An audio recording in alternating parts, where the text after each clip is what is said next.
y lo tenemos en pantalla, al doctor Pedro Angulo Arana. Él es ex decano del Ilustre Colegio de Abogados de Lima, es abogado penalista y vamos a tratar de un tema tan importante. Doctor Pedro Angulo, muy buenas noches, los saluda Mercedes Morocho, qué placer tenerlo. Buenas noches, doctora. Encantado de estar en su programa.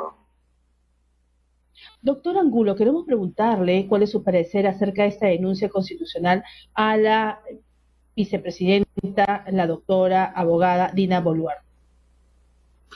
Bueno, me sorprendió, ¿no?, el hecho de que se dé una acusación constitucional contra ella. Aparentemente, pues, hay un grave descuido, ¿no?, en relación al tema de su cuñado, me parece. Ahora, la realidad es que la ley de contrataciones del Estado lo que pretende evitar es que los familiares se beneficien de aquella persona que tiene poder y que evidentemente pues no busquen contrataciones con el Estado y en función de ese parentesco, esa afinidad, logren enriquecerse poco a poco a través de esos contratos. Aquí en este caso se trata que el señor de apellido Peso, que es esposo de una de sus hermanas, entiendo, ha sido contratado como profesor, ¿no? Entiendo, o sea, me parece un tema interesante jurídicamente de discutir, porque teóricamente la excepción para todo tipo de contrataciones es el tema de la cátedra, ¿no? La cátedra generalmente está exceptuada, es un contrato de 8.000 soles, se supone que con eso pues ese señor no se va a enriquecer. Y como digo, la ley de contrataciones del Estado apunta a otra cosa. Es más, me parece que también la ley considera un monto, ¿no?, de unidades impositivas tributarias o algo así. Entonces, la realidad es que va a ser interesante en todo caso de establecer mediante una jurisprudencia si eso ingresa o no dentro pues de lo que se espera prohibir, ¿no? Se espera impedir, porque a veces cuando vemos las cosas de manera radical, pues un contrato de un sol ya es un contrato con el Estado, pero habría que diferenciar hacia dónde es que apunta la ley y si esto también sería un tema que habría que considerarlo, ¿no? Además, lo otro hecho es que para que exista una acusación constitucional, previamente tendría que existir un delito de la señora Boluarte. Y esto tendría que ser precedente, no establecido. Y el lugar donde esto puede quedar establecido teóricamente es en lo penal, no en otra jurisdicción. Entonces, bueno, vamos a ver, pues, ¿no?, qué se va a dilucidar sobre esta temática. Doctor Pedro Angulo, es decir, lo que se tiene que dar es una jurisprudencia para que nos entiendan, digamos, el público en general. Y por otro lado, ¿usted cree que sea que un sentir y lo que hay un grupo de la población que como sea quiere vacar a Pedro Castillo y como quiera, sea quiere terminar con este gobierno de Perú Libre? Bueno, la realidad es que en lo personal yo me he ido convenciendo de que el señor Castillo realmente es un problema para el país. Ahora mismo con el tema de los ministros del cuarto gabinete ministerial está generando una problemática bastante complicada para todos nosotros en el Ministerio de Salud. O sea, no es que estén, eh, digamos, los opositores del Congreso. En estos momentos yo unánimemente he escuchado al gremio médico, ¿no?, a los decanos, a las juntas directivas, a la Federación Médica, al viceministro que ha renunciado, a todo el equipo de asesores que ha renunciado. O sea, yo en esto, por ejemplo, del ministro de Salud, no estoy viendo a el Congreso ni a la oposición, estoy viendo un conjunto de profesionales que están alzando su voz y señalando que este señor Condori, me parece, no es capaz de dirigir el Ministerio de Salud.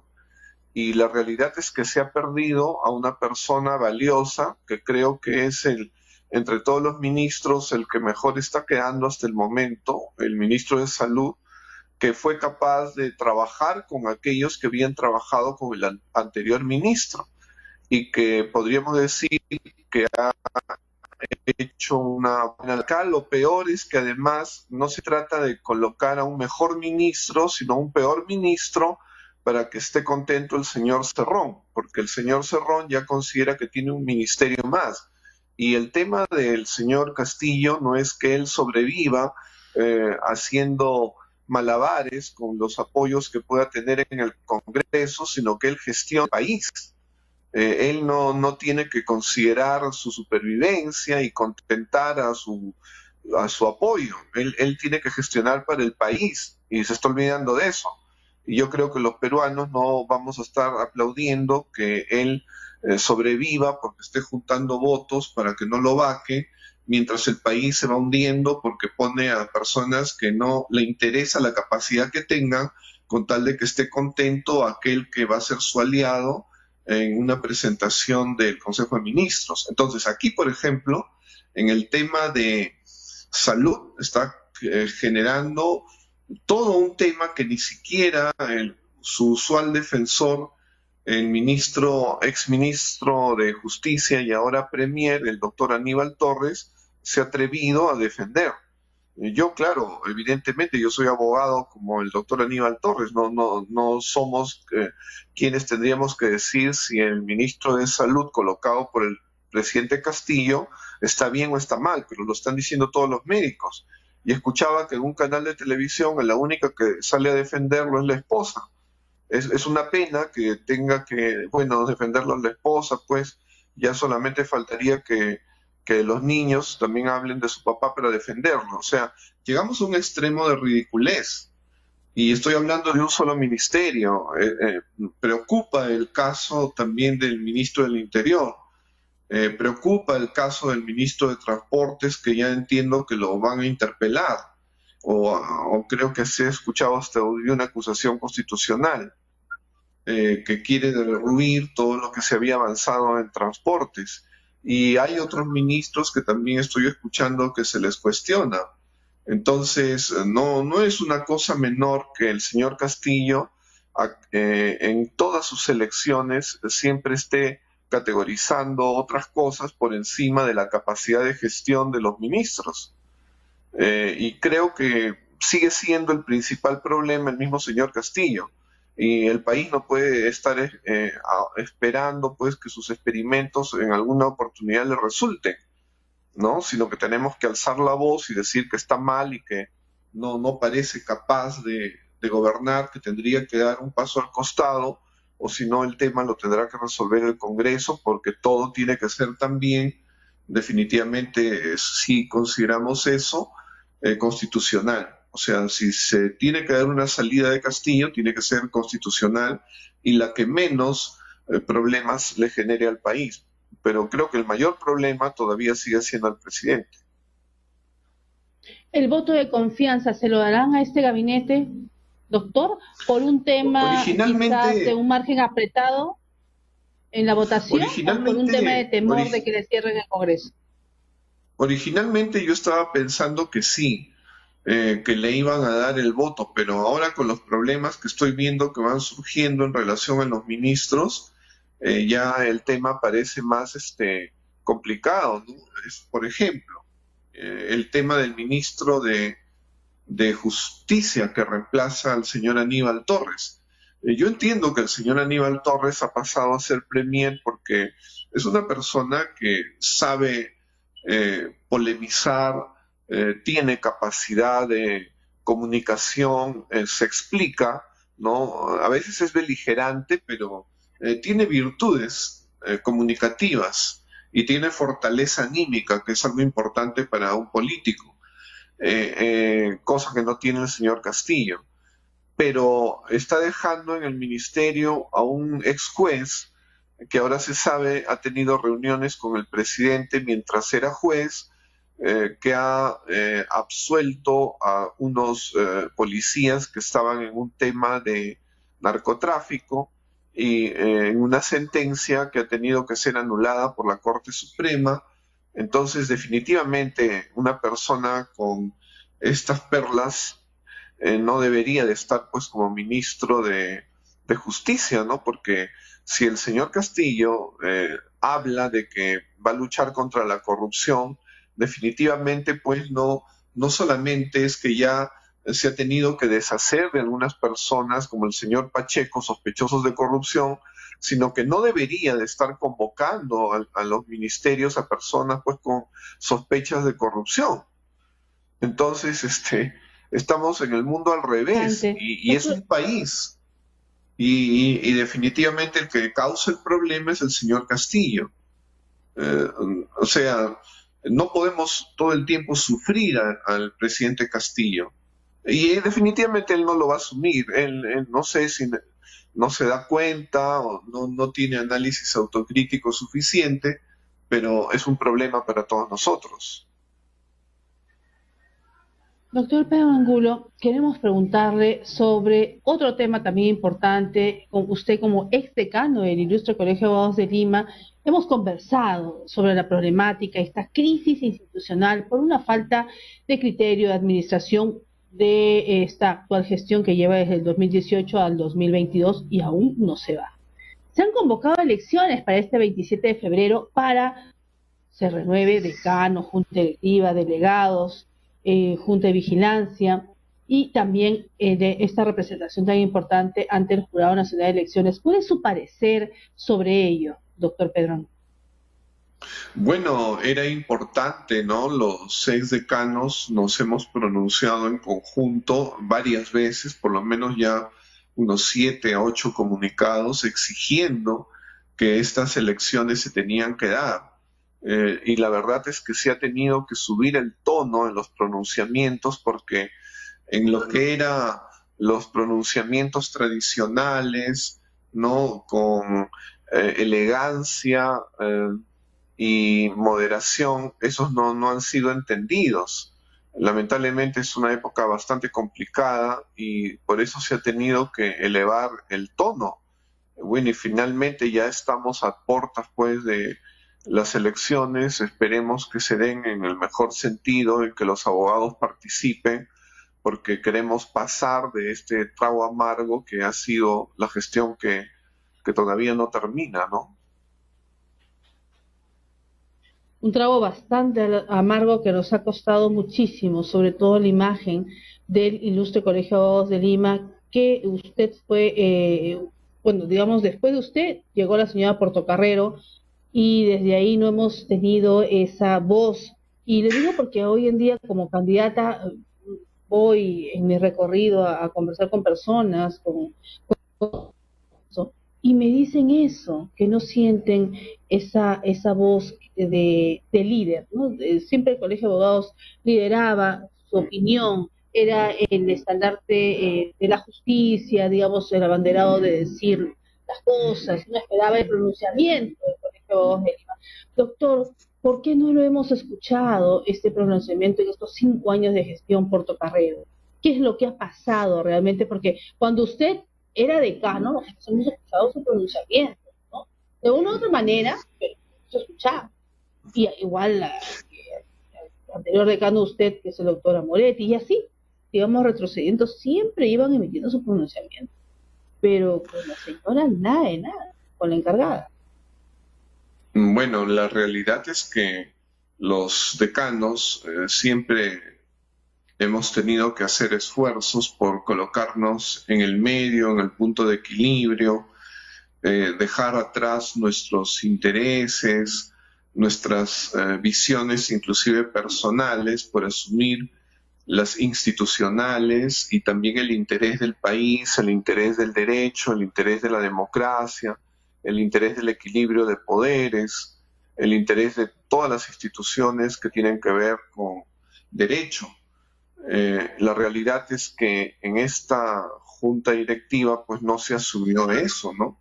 Y ahí están los audios y los videos también. La realidad es que se asumieron intereses personales y cuando se asumen intereses personales, definitivamente se posterga lo que son los estatutos, lo que son las normas, los mandatos de la misma Constitución. Y eso pues nos ha perjudicado grandemente. Peor si no ha habido una buena asesoría, si no se ha sabido actuar con criterio, si se han hecho las cosas a destiempo, con desproporción, ¿no? Entonces el colegio se ha visto mellado, los periodistas rápidamente se han dado cuenta de que no había autoridad moral y por eso es que principalmente pues en los primeros 2 años se nos invitaba tanto al doctor Amoretti como a mí para esclarecer algunos temas jurídicos que hubiera correspondido a la representación del Colegio de Abogados de Lima, ¿no? Es más, aún ahora todavía, si acaso nos invitan, es porque se recuerda que hemos actuado y explicado con objetividad, sin apasionamientos, sin cuidar intereses personales, ¿no? Tratando con objetividad las temáticas y en función del interés nacional. Eso es lo que hacemos y eso es lo que corresponde. Si amamos al país, si tenemos compromiso, evidentemente lo que corresponde es dejar de lado, ¿no?, nuestras visiones, nuestros intereses, nuestras subjetividades para actuar en el mejor de los performances en beneficio del país. Y eso es lo que no han podido esta junta directiva. Y eso es lo que ha ocasionado que se pierda esa voz jurídica y que el Colegio de Abogados pues se apague, ¿no?, en esta oportunidad, en esta gestión. Y esperamos pues que después de las elecciones, ya pasando a una segunda vuelta, se genere ya un decano, se pueda tener una representación que nos permita salir de esta etapa de oscurantismo, de silencio interesado, ¿no?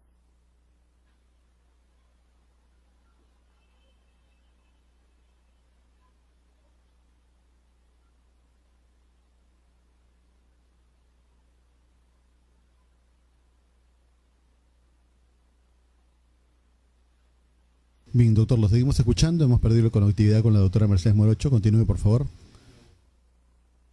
Bueno, prácticamente he terminado de explicar, ¿no?, la visión que tengo de lo que fue el, el- la junta directiva actual y que felizmente pues este 27 hay que convocar a los colegas para que asistan y puedan votar por una alternativa, la que mejor consideren va a representar ahora al Colegio de Abogados de Lima y a todos los abogados, ¿no?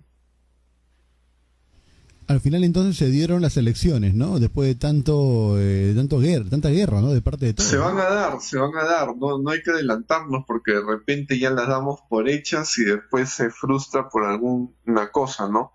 Esperemos más bien, tenemos que convocar a los colegas, invitarlos, animarlos, porque hay mucho desánimo y además tener la convicción de apoyar a la junta directiva porque prácticamente va a ser una reconstrucción moral del colegio, ¿no? El colegio en estos momentos está mal. Hay personas que todavía no lo asumen, pero la mayoría de abogados somos conscientes de que el colegio está mal. No podemos aplaudir lo que ha sido esta gestión. Entonces, sí tenemos que apoyar a la junta directiva que venga para levantar al colegio. ¿Qué viene después, doctor? Después de una vez que se establezca todo, la nueva directiva que ingresa, ¿tendría que investigar a la doctora Portocarrero por qué se atornilló en el poder? Bueno, lo normal es que se hagan investigaciones, ¿no? Siempre se hace es un trabajo que lo hacen los contadores, ¿no? Se hacen pericias en relación al tema económico, ¿no? Eso por regla, por mandato estatutario, se tiene que hacer. No es una novedad, ¿no? Y bueno, de hecho que es uno de los temas que va a ser delicado, ¿no? Y que sí es un tema que lo tiene que afrontar la nueva junta directiva. Perfecto. ¿Cuáles serían sus palabras finales, doctor Pedro Angulo, para una reflexión, digamos, para todos sus colegas?